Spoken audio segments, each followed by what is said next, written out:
یہی کام ہم کر سکتے ہیں اگر آپ کے حوصلے بلند ہوں. اگر آپ خواب دیکھنا جانتے ہیں تو خواب دیکھو لاتور کی جنتا, تم خواب دیکھو اور انشاءاللہ ہم اس خوابوں کو پورا کریں گے مل کر. مگر اگر آپ خواب نہیں دیکھیں گے, اگر آپ یہی سمجھیں گے ارے نہیں بھائی کچھ نہیں ہونے والا ہے, یہاں کیا ہوتا, یہ سب ایک ملے ہوئے ہیں, نہیں میرے عزیز دوستوں اور بزرگوں, سب ملے ہوئے ہو سکتے ہیں. اسد الدین اویسی ان لوگوں سے کبھی نہیں ملا, نہ کبھی ملے گا انشاءاللہ تعالی. میرا کوئی مفاد نہیں ہے, میرا ایک ہی مقصد ہے, میرا ایک ہی مقصد ہے کہ آپ کو لیڈر بنایا جائے. اللہ نے مجھے بہت کچھ دیا, مجھے ایک ہی چیز چاہیے کہ میری آنکھ جب بند ہو جائے اللہ کے حکم سے تو میں ایک ہی چیز چاہتا ہوں کہ مسلمان ایک بھارت میں سیاسی قوت بن جائے, مسلمان ایک سیاسی طاقت بن جائے. تب آپ دیکھیں گے, شاید میں زندہ رہوں یا نہ رہوں, مگر میرے الفاظ کو یاد رکھنا کہ ایک دیوانہ ہمارے درمیان میں آ کر پکارتا تھا کہ بھارت کے مسلمانوں کو ایک سیاسی طاقت بننا ہے, بھارت کے مسلمانوں کو نیتا بننا ہے, بھارت کے مسلمانوں کو لیڈر اور قائد بننا ہے, بھارت کے مسلمانوں کا مسئلہ سیاسی قوت سے حل ہوگا. آپ جب یاد رکھیں گے کہ ہاں یہ شخص کہتا تھا, ہم کو اس وقت اس کی بات سمجھ میں نہیں آئی. میں لاتور کے عوام سے ہی کہہ رہا ہوں کہ آپ ہمارا ساتھ دو, آپ ہمارا ساتھ دو نوجوانوں, آپ محمد علی کا ساتھ دو, مجلس کا ساتھ دو, اور آنے والے بلدیہ کے انتخابات میں اپنے ووٹ سے مجلس کے امیدواروں کو کامیاب اور کامران کریے. لوگ بہت سی باتیں کرتے جائیں گے, مگر آپ بتائیے جب اورنگ آباد کی پارلیمنٹ کی سیٹ سے امتیاز جلیل کو اللہ نے کامیاب کیا تو کیا ہم مہاراشٹر میں ایک اور انقلاب نہیں برپا کر سکتے؟ برابر کر سکتے ہیں. لوگ بہت سی باتیں کریں گے, بہت سی باتیں کرتے آئے ہیں, ارے ویسا ہوگا, کچھ نہیں ہونے والا ہے, اب کچھ نہیں ہونے والا ہے. جو لوگ آ کر تم سے کہیں گے سیکولرزم ہے, کہاں کا سیکولرزم ہے بتاؤ؟ جو سمویدھان میں سیکولرزم ہے میں اس کو مانتا ہوں, جو سیاسی سیکولرزم ہے میں اس پر تھوکتا ہوں. یہ سیاسی سیکولرزم کیا ہے سنو آپ. مدھیہ پردیش میں ایک ہمارے جین طبقے کے, جین برادری کے ایک ضعیف آدمی کو ایک بی جے پی کے کارپوریٹر کے ہسبینڈ نے, شوہر نے خوب پیٹا, تھپڑ مارا, ویڈیو نکالا, اور کیا کہہ رہا تھا, بول کیا تو مسلمان ہے؟ 4 تھپڑ مارتا, بول کیا تو مسلمان ہے؟ وہ بیچارہ ضعیف بوڑھا بول رہے نہیں تو مسلمان ہے. اتنا مارا کہ وہ مر گیا. اب آپ بولو سیکولرزم ہے یہ سیکولرزم ہے. مدھیہ پردیش میں وسیم شیخ ہاتھ کٹے ہوئے ہیں, بی جے پی کی سرکار نے کہا کہ پتھر پھینکتا ہے, دکان کو توڑ دیے. یہ سیکولرزم ہے؟ آپ بتائیے کون سا سیکولرزم ہے یہ؟ میرے دلیلوں کا جواب دو. جو مجھ پر انگلیاں اٹھاتے ہیں, جو مسلمانوں کی سیاسی قوت بننے کی راہوں پر کانٹے ڈالتے ہیں, بتاؤ پھر یہ کیسے ہو رہا ہے؟ کون کر رہا ہے یہ؟ میرے عزیز دوستوں اور بزرگوں, آپ کو فیصلہ لینا ہے. آپ ایک اچھا فیصلہ لے لیجئے, حالات تبدیل ہو جائیں گے. اور پھر دوسری جانب ہم دیکھتے ہیں, جیسا کہ ابھی امتیاز جلیل نے کہا کہ ملک میں مسلمانوں سے نفرت اتنی بڑھ چکی ہے, اور 2014 سے بی جے پی نے, نریندر مودی کی قیادت میں بی جے پی نے بھارت کے مسلمانوں کے تعلق سے ایک اعلان جنگ کر دیا اور نفرت پیدا کی ہے. کبھی اخلاق کو, کبھی پیلو کو, کبھی رگبر کو, کبھی حافظ جنید کو, کبھی گوشت کے نام پر, اب حجاب کے نام پر تکلیف دی جا رہی. ہماری بچی حجاب پہنتی, ان کے سینے میں تکلیف محسوس ہوتی ہے. حلال گوشت ہم اور سب لوگ کھاتے ہیں, کہتے حلال گوشت کیوں ہونا چاہیے؟ منڈیوں پر گوشت تل کر غریب زندگی گزارتا ہے، چاہے ہندو اور مسلمان ہو، آپ کو تکلیف پہنچتی ہے۔ اب حد یہ ہو گئی کہ ٹی وی پر آ کر اللہ کے رسول صلی اللہ علیہ وسلم کے شان میں گستاخی کرتے ہیں۔ کون کرتا ہے؟ بی جے پی کے نیشنل سپوکس پرسن کرتے ہیں۔ جب انہوں نے اناب شناب بکا اللہ کے رسول صلی اللہ علیہ وسلم کی شان میں بکواس کی، مجلس اتحاد المسلمین نے حیدرآباد میں کمپلین کی، مہاراشٹرا میں سید معین سے کہا کرو کمپلین ہوئی، ایف آئی آر ہوا، بھیونڈی میں جلسہ ہوا، میں نے اس کو اس بارے میں کہا، پریس کانفرنس میں نے کہا، میڈیا کے درمیان میں کھڑے ہو کر کہا۔ کیا کانگریس نے کہا اس بارے میں؟ سوچو آپ، کیا راشٹروادی کانگریس نے کہا کچھ؟ نہیں کہا۔ اس لیے نہیں کہا کیونکہ ڈر ہے اگر مسلمانوں کے بارے میں بولیں گے تو ان کو ہندو بھائی اور بہنوں کا ووٹ نہیں ملے گا۔ یہ ایک سیکولرزم ہے۔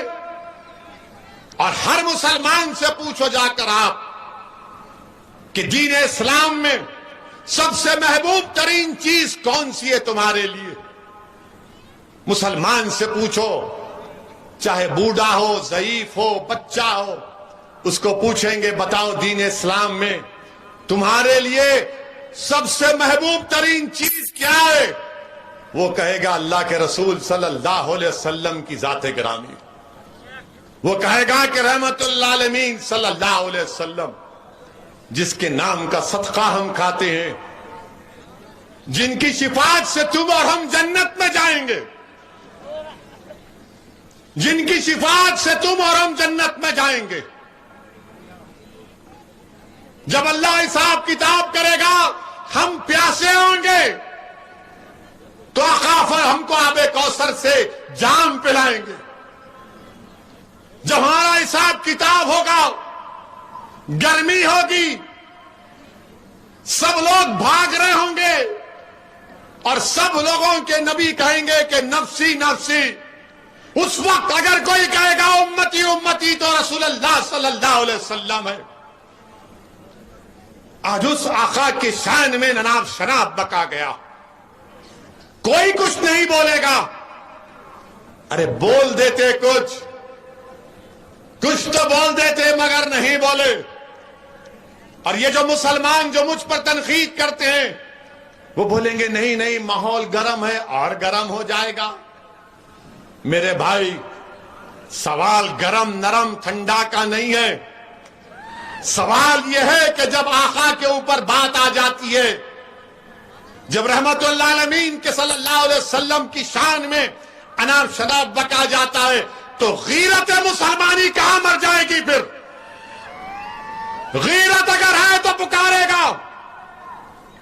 اگر کسی کے ماں کو گالی دے دے بولے گا تو نے میری ماں کو کہا، اور جب وہ ماں کو جا کر کہے گا تو ماں کہے گی میں قربان، تو قربان، میرے ماں باپ قربان رسول رحمت صلی اللہ علیہ وسلم تک۔ میری عزت ہے تو ان کے نام سے ہے،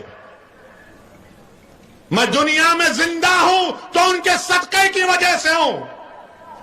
اور آج یہ لوگ رسول رحمت صلی اللہ علیہ وسلم کی شان میں اناب شناب بکتے ہیں۔ مسلمانوں یاد رکھو میری اس بات کو، اللہ قرآن میں فرماتا ہے، علماء بیٹھے ہیں، اللہ قرآن میں فرما رہا ہے کہ ایمان والو اپنی آواز کو رسول اللہ صلی اللہ علیہ وسلم کی آواز کے آگے بلند مت کرو ورنہ تمہارے اعمال حق کر لیے جائیں گے، تمہارے اعمال ختم کر دیے جائیں گے۔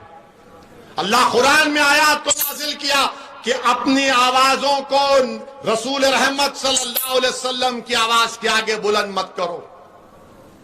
جب یہ قرآن کی آیات نازل ہوئی تو حضرت قیس ایک صحابی تھے جو آواز اونچی تھی، اونچا بولتے تھے، وہ 3 دن تک نظر نہیں آئے۔ اللہ کے رسول کملی والے نے پوچھا کہاں ہے قیس؟ تو کہا گیا رسول اللہ جب سے قرآن کی آیات نازل ہوئی ہے وہ کہتے ہیں کہ میں اپنی اونچی آواز سے اگر سرکار دو عالم صلی اللہ علیہ وسلم کے سامنے کچھ بولوں گا تو میں جہنمی بن جاؤں گا، اس لیے میں نہیں آ رہا ہوں۔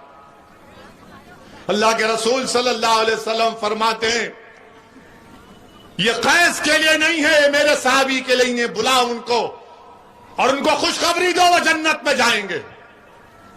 آواز کو بلند کرنے کا حکم نہیں ہے، یہ محبت کا تقاضا ہے، یہ غلامی کا تقاضا ہے۔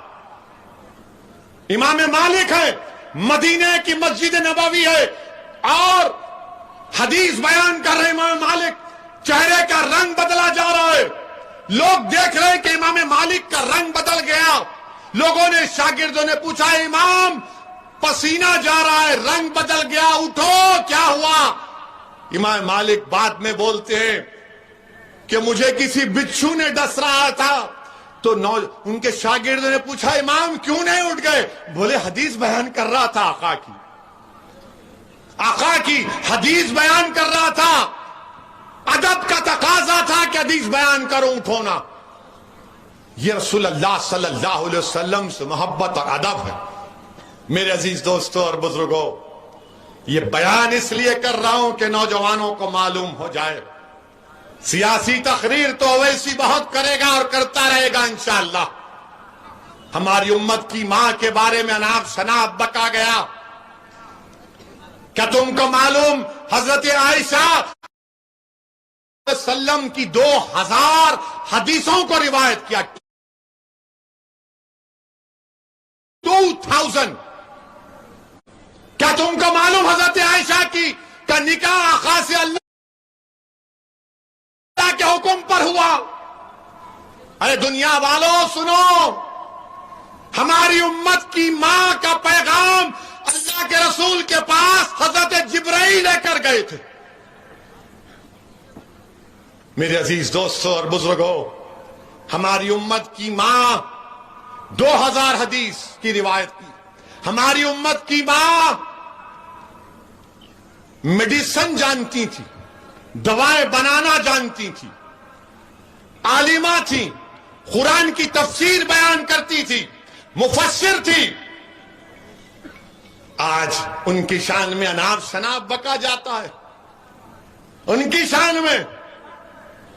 تو نوجوانوں، اللہ کے رسول صلی اللہ علیہ وسلم کی حدیث بھی ہے، اگر کوئی اپنی بیوی سے شادی کرا ہوا ہے یا شادی ہو چکی ہے تو رسول اللہ صلی اللہ علیہ وسلم کی حدیث کو یاد رکھو کہ رسول اللہ صلی اللہ علیہ وسلم نے بتایا کہ بی بی عائشہ سے کتنا محبت کرتے تھے۔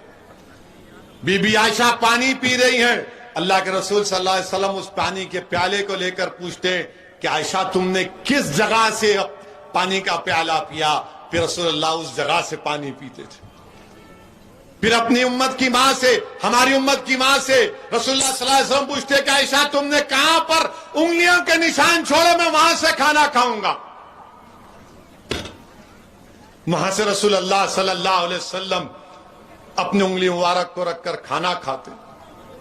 ہمارے امت کی ماں کے بارے میں اناپ شناپ بکا جاتا ہے۔ رسول اللہ صلی اللہ علیہ وسلم اس دنیا سے پردہ فرماتے وقت اپنا سر مبارک ہماری امت کی ماں کے سینے مبارک پر رکھے ہوئے تھے۔ میرے عزیز دوستوں اور بزرگوں،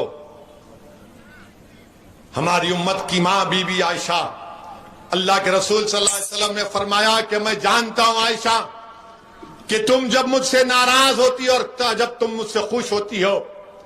بی بی عائشہ نے پوچھا کیسے جانتے ہیں آپ؟ تو اللہ کے رسول صلی اللہ علیہ وسلم نے فرمایا کہ جب تم قسم کھاتی ہو رب محمد صلی اللہ علیہ وسلم کی تو میں سمجھ جاتا ہوں کہ آپ خوش ہیں، جب تم رب ابراہیم کی قسم کھاتی ہو تو میں سمجھ جاتا ہوں کہ تم تھوڑا ناراض۔ نوجوانوں، یہ اس لیے بول رہا ہوں کہ اپنی بیویوں سے اچھا سلوک کرو۔ لوگ آج کے زمانے میں بولتے ارے زیادہ غلامی کر رہا رہے تو جورو کی۔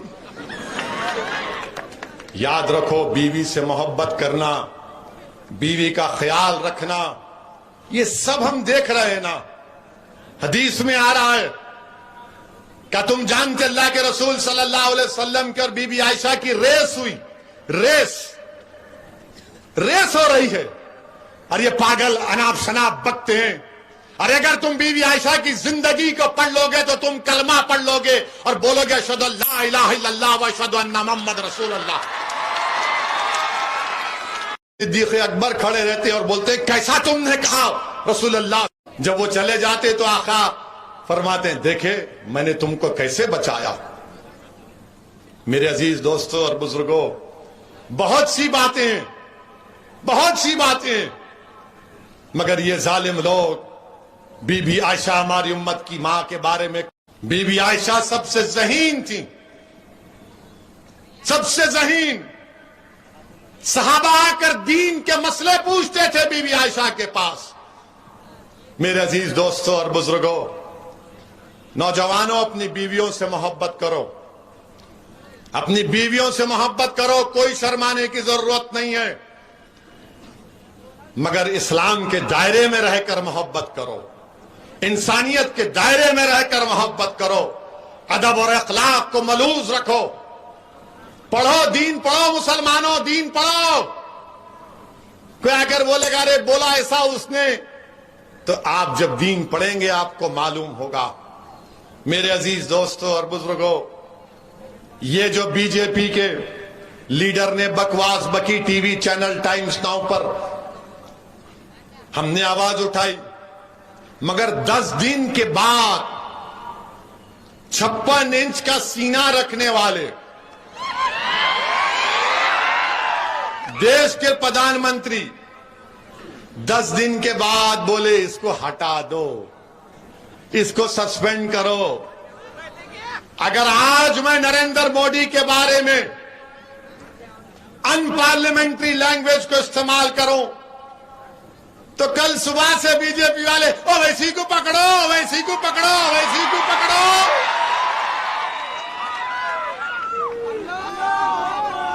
آپ بتائیے 10 دن کے بعد مودی کو خیال آیا، ہم پکار رہے ہیں، بول رہے ہیں، مگر ٹس سے مس نہیں ہوتے متروں. اور کب حرکت میں آتے ہیں؟ حرکت میں کب آتے ہیں؟ جب قطر میں کچھ ہوتا ہے، سعودی عرب میں کچھ ہوتا ہے، عرب امارات میں کچھ ہوتا ہے، بحرین میں کچھ ہوتا ہے. جب پردھان منتری بولتے ہیں ارے گڑبڑ ہو گئی رے باپ، اب تو میں چائے بھی نہیں پلا سکتا ان کو، تب پردھان منتری کو خیال آتا ہے مودی کو ہو بہت بری طرح. آپ کو معلوم کہ 50% آئل وہاں سے آتا، 40% گیس قطر سے آتی. مطلب کون لو بول رہا آپ کو؟ آپ کو معلوم کہ بھارت کا 55% فارن ریمیٹنس یہاں سے آتا، یہاں سے آتا. 8 ملین لوگ یعنی 80 لاکھ لوگ بھارت کے وہاں کام کر رہے ہیں. دیش کے پردھان منتری کبھی سوچو آپ، اگر ان کو کچھ ہو جائے گا وہاں کے ملک میں، وہاں پر ان کی جان اور مال کو خطرہ پیدا ہو جائے گا تو کیا ہوگا دیش کے پردھان منتری؟ میرے عزیز دوستوں اور بزرگوں، دیش کے پردھان منتری کو بھارت کے مسلمانوں کی تکلیف نہیں پسند آتی، ان کو بھارت کے مسلمانوں کی تکلیف نہیں دکھائی دیتی، ان کو پیر اور اخلاق کی موت نظر نہیں آتی، وسیم شیخ کی دکان کی بربادی نظر نہیں آتی مودی کو. نریندر مودی کو دلی میں غریبوں کی دکانوں کو توڑنا نظر نہیں آتا. بھارت کے پردھان منتری کو ان کی پارٹی کا سپوکس پرسن جو رسول اللہ صلی اللہ علیہ وسلم کی شان میں نام شناخت بکتی ہیں، وہ مودی کے کانوں کو سنائی نہیں دیتا. 20 کروڑ مسلمانوں کی تکلیف کو اگر مودی نہیں سمجھیں گے تو کس کی سمجھیں گے؟ تو نریندر مودی کو سمجھ میں آیا سعودی عرب میں کیا ہوگا، یو اے ای میں کیا ہوگا، ترکی میں کیا ہوگا، بحرین میں کیا ہوگا، عمان میں کیا ہوگا. یہاں کی ان کو تکلیف نظر آئی. افسوس بھارت کے وزیر اعظم، آپ تو بار بار بھارت کی محبت کے دعوے کرتے ہیں، مگر بھارت کی سرزمین پر بسنے والے غیور مسلمانوں کی تکلیف آپ کو سمجھ میں نہیں آئی. میری پیڑا آپ کو نظر نہیں آئی. میں پکار کر کہہ رہا تھا بھارت کے وزیر اعظم ہیں آپ سب کے وزیر اعظم ہیں، میرے بھی ہیں اور سب کے ہیں، مگر آپ نے حرکت آئی تو ان ممالک کو دیکھ کر آئی. کتنی پوری دنیا میں بھارت کی بدنامگی ہو رہی ہے اور کوئی سیکولر پارٹی کچھ نہیں بولتی ہے، سب کے منہ بند. مگر میرے عزیز دوستوں اور بزرگوں، میری آپ سے اپیل ہے کہ آپ ایک سیاسی طاقت بنیے. ہم کو ڈرنے اور گھبرانے کی ضرورت نہیں ہے. یقیناً ہم مقابلہ کریں گے شیو سینا سے، کانگریس سے، راشٹروادی سے. ہم اپنا حق، سیاسی حق حاصل کریں گے. آج میڈیا نے پوچھا راجیہ سبھا کے الیکشن میں کیا ہوگا. آپ کے 2 MLA ہیں، مفتی اسماعیل اور فاروق شاہ. تو میں نے کہا جس کے پیٹ میں درد ہے انہیں اجوان کھانا. مگر یہ لوگ بولیں گے نہیں تم آنا ہمارے پاس 2 راستے. تم بات کرو، بات کریں گے، نہیں کرتے گھر میں بیٹھیں گے ہم آرام سے. یہ زمانہ چلے گیا، ہمارے کا نہیں آنا، کوئی آئے گا نہیں تمہارے پاس. یہ ڈراؤ مت ہم کو. تم بی جے پی سے ہم ہی تو مقابلہ کر رہے، تم کیا مقابلہ کر رہے بی جے پی سے؟ ہمارا گھر برباد ہو گیا بی جے پی سے مقابلہ کرتے کرتے. ہمارے بچے جیلوں میں چلے گئے بی جے پی سے مقابلہ کرتے ہوئے. ہمارے گھروں کو، دکانوں کو توڑ دیا گیا کیونکہ ہم بی جے پی سے مقابلہ کر رہے ہیں. ہم کو گالی دی گئی کیونکہ ہم بی جے پی سے مقابلہ کر رہے ہیں. ہماری گاڑی پر گولیاں چلائی گئیں کیونکہ ہم بی جے پی سے مقابلہ کر رہے ہیں. ہمارے باپ کو مارا گیا، ماب لنچنگ کی گئی کیونکہ اس کا مذہب اسلام تھا. آپ کو کیا ہوا؟ آپ تو دور بیٹھ کر تماشا دیکھ رہے ہیں. آپ تو میری خبر پر مرنے کے بعد آ کر 2 پھول چڑھا کر بولیں گے مرنے والا اچھا آدمی تھا. مگر عزیز دوستوں اور بزرگوں، یہ ان کو فیصلہ کرنا ہے. اب وہ گیا زمانہ کہ یہ لوگ کیا سمجھتے. ایک کہاوت ہے دکن میں کہ غریب کی جورو سب کی بھابھی کہتے. وہ گیا زمانہ. اب بات چیت برابری کی ہوگی. یقیناً ہم بھی چاہتے ہیں کہ مالیگاؤں ودھان سبھا میں کروڑوں روپے کے ترقیاتی کام کروائے جائیں. یہ مالیگاؤں کی عوام کا حق بنتا ہے. مہاراشٹر کے مسلمانوں کو ریزرویشن ملنا ہے. جب مراٹھوں کی بات ہوگی تو مسلمانوں کی بات ہونی چاہیے. میں مراٹھوں سے کم نہیں، میں برابر ہوں مراٹھوں کے، یاد رکھو. اگر ان کو ملے گا تو مجھے ہی ملنا چاہیے. یہ نہیں ہو سکتا کہ تم گلاب جامن کھاؤ اور میں حسرت بری نگاہوں سے دیکھوں کہ کب آئے گا کب آئے گا. یاد رکھو، اور گلاب جامن اس کو ملے گا اور مجھے نہیں ملے گا تو پوری مٹھائی کی دکان اٹھا کر لے کر چلا جاؤں گا میں. میرے عزیز دوستوں اور بزرگوں، اور دوسری بات، ہم RSS کے موہن بھگوت، شری موہن بھگوت سے کہنا چاہ رہے ہیں، یہ بار بار آپ مت بولو اپنے بھاشن میں بھارت کا مسلمانوں کے پوروج ہندو تھے. آپ کو کیسے معلوم؟ آپ DNA کرائے تھے کیا؟ بھارت کیسے بنا معلوم آپ کو؟ انڈو پاک بر صغیر کتنا ٹائم ہے؟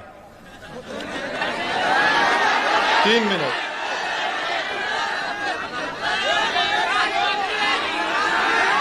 تین منٹ ہے. تو بھارت کیسے بنا؟ بھارت، انڈیا جو موجودہ بر صغیر جس کو کہتے ہیں، 65,000 سال پہلے افریقہ سے لوگ آئے تھے. اب پوچھئے RSS والوں سے، ہاں افریقہ سے ہے. پھر اس کے بعد 45,000 سال پہلے ایران سے کسان آئے تھے. ہاں ایران سے آتے یہاں پہ. پھر اس کے بعد ایسٹ ایشیا سے آئے, سینٹرل ایشیا سے آئے, تب جا کے یہ بھارت بنا. مگر انہوں کیا بولے, مغل مغل مغل مغل, اورنگزیب, شاہجہاں, اکبر. ارے اس سے اوپر بھی تو جاؤ. پشیامترا سنگا کون تھا؟ کیا اس نے 50-60 ہزار بودھ مذہب کے عبادت گاہوں کو نیست و نابود نہیں کیا تھا؟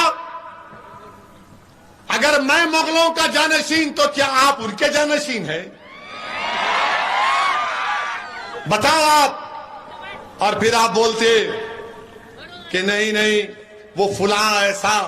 میرے عزیز دوستوں اور بزرگوں, میری آپ سے اپیل ہے, آپ تمام سے اپیل ہے کہ آنے والے بلدیہ کے انتخابات میں آپ متحدہ طور پر مجلس کا ساتھ دیں گے نا؟ انشاءاللہ مجلس کا ساتھ دیں گے نا؟